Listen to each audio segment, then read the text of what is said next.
L'aventure du jeune avocat Maxime. Il était une fois, dans la ville animée de Montaigne, un jeune avocat nommé Maxime. Maxime était un jeune homme intelligent, avec des cheveux bruns et des yeux clairs. Il avait toujours rêvé de devenir avocat pour aider les gens et résoudre des problèmes.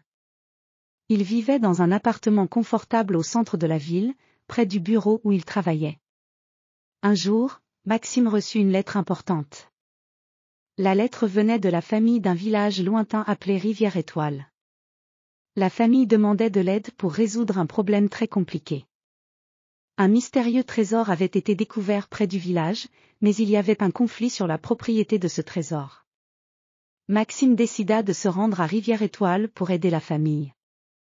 Il fit ses valises avec des documents juridiques, des vêtements adaptés et une grande quantité de courage. Il prit le train et voyagea à travers de magnifiques paysages, des collines verdoyantes, des rivières scintillantes et des forêts denses. Le trajet était long, mais Maxime était déterminé. À son arrivée à Rivière-Étoile, Maxime fut accueilli par Monsieur Henri, le chef du village.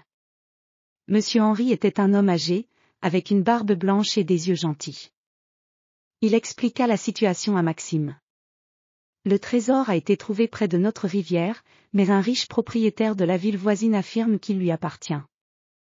Nous avons besoin de votre aide pour prouver notre droit au trésor. Maxime se rendit à la maison de la famille qui avait découvert le trésor.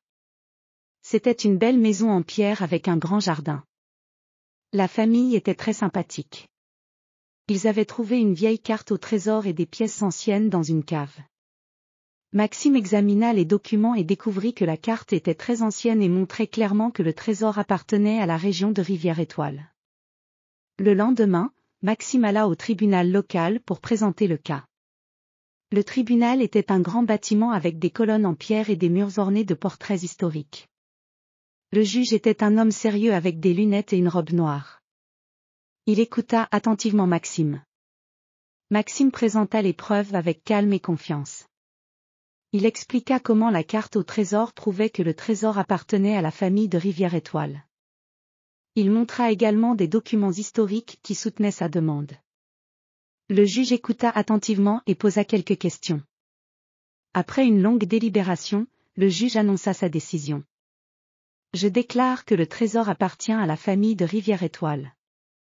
Les preuves fournies par l'avocat Maxime sont convaincantes. Félicitations à vous.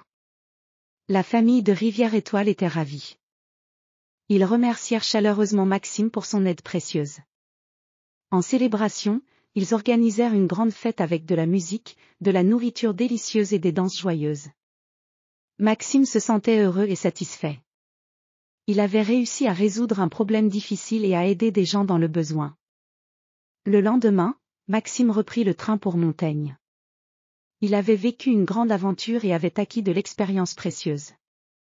En regardant par la fenêtre du train, il pensa aux magnifiques paysages qu'il avait vus et aux personnes qu'il avait rencontrées. Il se sentait prêt pour de futures aventures et défis dans sa carrière d'avocat.